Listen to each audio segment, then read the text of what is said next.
Merci d'être là. Excusez-moi de commencer déjà à, à sourire comme ça ou à rire comme vous voulez. La situation est très complexe. L'histoire est en train de rattraper l'homme fort de Kigali.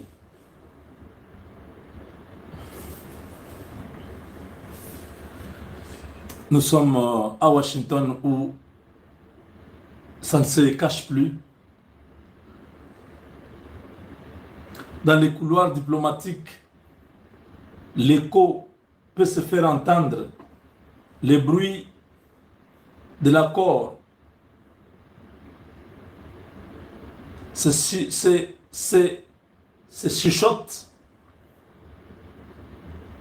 et les Congolais et les Rwandais, tous soumis à la volonté de celui qui contrôle les games, celui qui contrôle les jeux. Les États-Unis contrôlent cette opération depuis le mois de mars, quand ils ont décidé de pouvoir prendre le Congo comme allié. Le Rwanda a complètement perdu le pédale depuis le mois de mars. Je le dis bien. Rappelez-vous de ce que nous avions vu, ce que Dieu avait montré, c'était le début d'un nouvel ère. Voilà. L'accord a été rédigé par des officiels américains. L'accord de paix. Parce que vous avez vu le film, le reportage que nous avons mis ces 2 derniers jours. C'est un résumé, un condensé des éléments que les Américains ont, le service de renseignement de la sous-région, qui travaille avec la CIA et d'autres agences fédérales américaines qui sont chez nous depuis presque 3 décennies, ont tous les éléments pour affaisser le régime de Kigali, pour défenestrer ou démanteler, déconnecter, désactiver, désintégrer, tout ce que vous voulez. Le régime de Kigali est moribond. Vous avez bien compris. Je vous ai dit, quand ce reportage est sorti, ces Américains commencent à faire, comment on appelle, c'est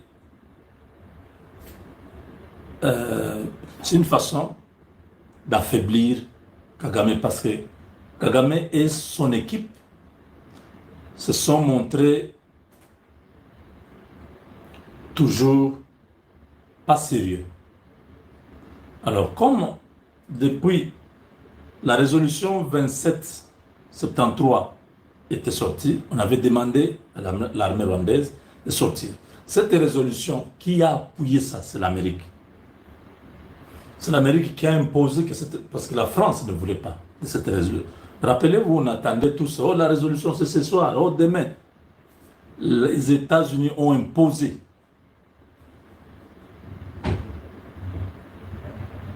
Que cette résolution la passe. Ils ont vu que les gars a fait semblant. Massad Boulos, le conseiller spécial du président américain, est venu dans la région.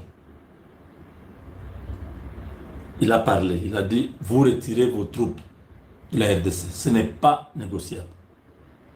Kagame a refusé. Ils ont dit, ok, de toutes les façons, ce n'est pas grave. Nous, Américains, nous avons notre façon de faire les choses. On va résoudre cette question d'une autre façon. Vos histoires de Nairobi, Luanda, Doha, toutes ces histoires-là, Église catholique, nous n'allons pas nous référer à tout ça. Nous allons faire les choses de notre façon. On va résoudre cette crise de notre manière. Nous vous avons dit tout ça. Je pense que vous vous rappelez. Leur manière a commencé à se manifester quand? Les jours où vous avez vu Kaikwamba sise Ndoyongire du Rwanda assis. C'est les jours où l'air manière. Quand la dame là, Sanders disait nous allons résoudre la question du Congo de notre façon. Cette façon-là qu'il faisait allusion, c'était les jours où ils se sont retrouvés au département d'État, j'étais là.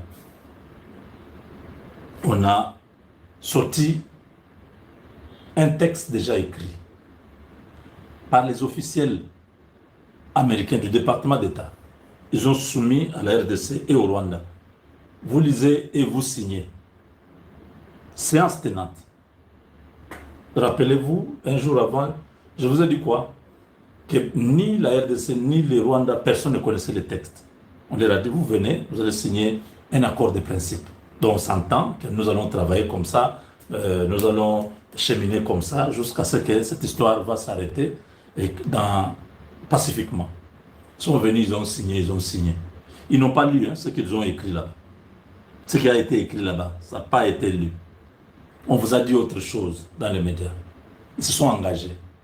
Dès lors que le Rwanda s'était engagé ce jour-là, on avait mis la corde au cou. Maintenant, là, l'Amérique est en train de tirer Kagame. Ils ont fait diversion. Vous avez vu tous les vieux fatigués là, de l'Afrique. Oh, Thabo qui sont sortis, l'homme Obasanjo est venu.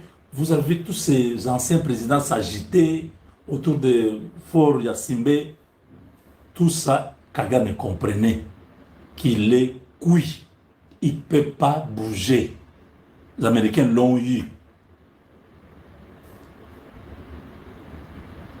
Après, on leur a donné un deuxième document, l'avant-projet. Les projets, plutôt pas l'avant-projet, les projets de l'accord de paix. On a donné à chacun. C'était les mois derniers. Ils avaient 48 heures, pas beaucoup de temps. Vous lisez, vous faites des amendements et vous nous renvoyez. Les amendements, là, c'était pas que l'Amérique était obligée de prendre ça et intégrer. C'était juste pour voir comment les uns et les autres réfléchissent. Les diplomates qui sont à Washington nous disent que les projets là, c'est ça même l'accord. Tout le reste qu'on dit non, à dos, on va intégrer, on cherche qu'on puisse dire qu'on ne puisse pas poursuivre ceux qui ont commis des crimes. C'est faux, ça n'existe pas. Personne n'a vu les projets. Qu'on ne vous dise pas, oh voilà, dans ce projet-là, on reconnaît que le Rwanda va continuer à avoir des entreprises qui vont... Non, il n'y a pas tout ça.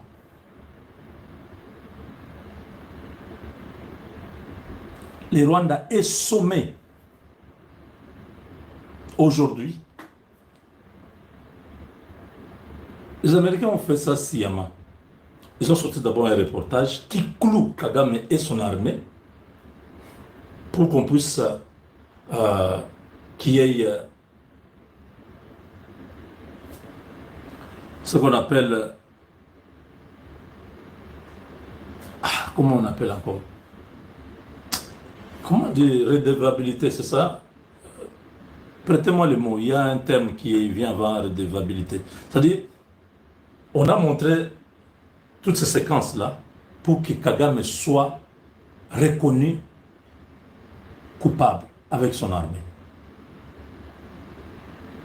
Kagame, comme chef hiérarchique, il est responsable.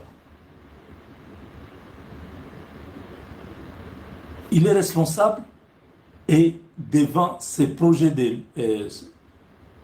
ces principes universels, donc, où il y a un pays ne peut pas attaquer un autre pays, ce sont je crois, les droits internationaux, quelque chose comme ça, oui. Qu'est-ce que vous dites? Je vois les gens en train de m'écrire ce que je cherchais là. Attendez. Je dois lire ça pour aider les autres à comprendre ce que je voulais réellement exprimer. Il n'y a personne qui a écrit, hein? Ok. Oui, donc, je vais retrouver les mots bientôt là. Oui, donc, on a, on a trouvé que Kagame a violé ce droit-là. Son armée a traversé, a même installé une base militaire à 60 km de la frontière. Donc, automatiquement, c'est une violation du droit international, c'est une agression.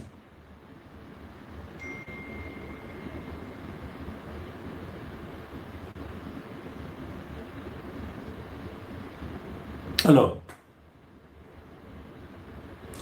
ceci déjà établi qu'il y a agression, l'armée rwandaise a commis des crimes sur le territoire congolais, l'accord de paix sera déséquilibré. Le Rwanda va sortir perdant. On va lui imposer des choses qui vont faire disparaître ce régime. La RDC a posé une condition, que cette paix ne soit pas une paix comme ça où Kagame se tire d'affaire sans reconnaître ce qu'il a fait et sans qu'on puisse poursuivre ceux qui ont commis des crimes sur notre sol. Vous comprenez? Attendez. Alors, devant cette réalité, aujourd'hui, la pression là, voilà. Je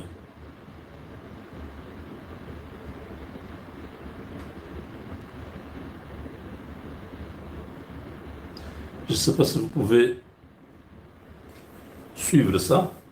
C'est important. Le président Kagame s'est radicalisé parce qu'il a été incontrôlé et il n'a pas été tenu redevable par tous ses partenaires et par tous ses bailleurs pendant tant d'années. Nous sommes un pays qui a fait le choix de la démocratie, nous sommes un pays qui a fait le choix de l'alternance politique. Le Rwanda n'a aucune leçon à nous donner et surtout pas en essayant d'imposer sa volonté sur un pays souverain avec des armes. Le monde pose des questions sur comment est-ce que le Rwanda ait pu avancer si longtemps et comment est-ce que le monde a permis que le président Kagame se radicalise pendant tant de décennies. Redevabilité. Ça, c'est Kaikwamba qui parle. Il dit que le monde s'étonne que Kagame ait commis tous ces crimes, qu'il se soit radicalisé sans que rien ne soit fait. Aujourd'hui, c'est le fait accompli. Tchimbouboué, c'est ça le fait accompli. Kagame est devant un fait accompli. Aux États-Unis, on a dit, pas question de paix si les troupes rwandaises ne sont pas retirées de la RDC. C'est une condition. Nous sommes à 5 jours, soit le 15, la date qui a été choisie. Si rien n'est fait, non seulement on va pas avoir l'accord de paix le 15, mais les conséquences, le Rwanda vivra cela. Les conséquences sont l'apanage du gouvernement américain. Eux-mêmes savent ce qu'ils vont faire de ces messieurs. Je crois que ceux qui ont vu le film de Navy Seal ont compris que M. Benga, qu'on dit là-bas, c'est Kagame. On a utilisé ce mot-là pour désigner Kagame, qui a fait 30 ans, qui a terrorisé toute une région. C'est de lui qu'on parle. La CIA et tous les autres services avaient déjà fait ce scénario-là, comment on va dégager Kagame du pouvoir. C'est un film qui est sorti il y a quelques années, mais cette séquence-là, tout est clair. Vous vous rappelez, non? Quand, en 2003, on a sorti 24 heures chrono avec Jack Bauer. Vous avez vu que la première saison, on a commencé avec un président noir, David Palmer. on était en train de préparer l'opinion à l'arrivée d'Obama comme président noir à la tête des États-Unis. Vous avez vu plus tard un autre film qui parlait de Covid-19, qui parlait dans une des séquences, on a montré comment le monde sera attaqué par un virus et tout ça. Quelques années plus tard, nous avons vu ce virus-là. Donc ces gens-là, ils font un film, ils mettent des choses qu'ils vont faire dans les films. Si vous ne tirez pas attention, vous allez voir cela, c'est réalisé, alors vous allez vous rendre compte que ce film-là, c'était déjà un plan américain. Je vous dis que les messieurs du Rwanda, c'est terminé. Ils sont dépassés.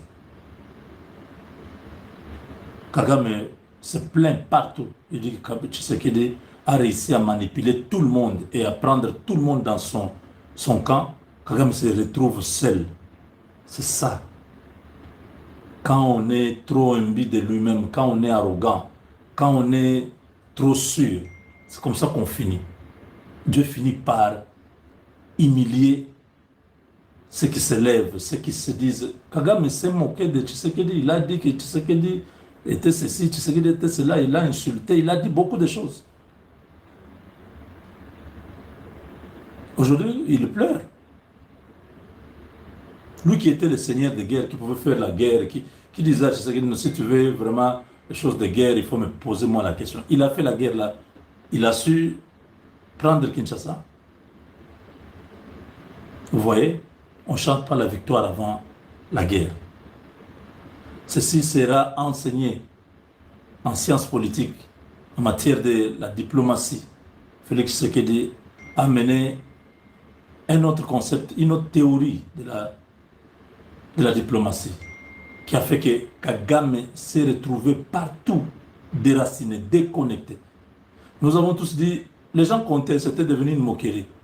À 230 voyages, tu sais qu'il a fait 235 voyages. Il ne reste jamais chez lui. Denis Sassou Nguesso s'est même moqué de Tshisekedi. Aujourd'hui, vous voyez ce que les voyages ont fait. Kagame se retrouve partout où il part. On ne les reçoit pas. C'est lui-même qui parle. Je n'invente rien. Suivez-le ici. He has been able to manipulate. Tshisekedi has been able to manipulate individual leaders, countries, now regions, and almost bringing a misunderstanding Il a perdu même sa langue. within and among regions. Why don't we therefore find a way of just talking about it and not allowing Tshisekedi to dictate the terms of what must happen, because he is even wrong. We know he's wrong. Voilà, il est fini. Hein? Tshisekedi has been Avec Dieu, nous vaincrons.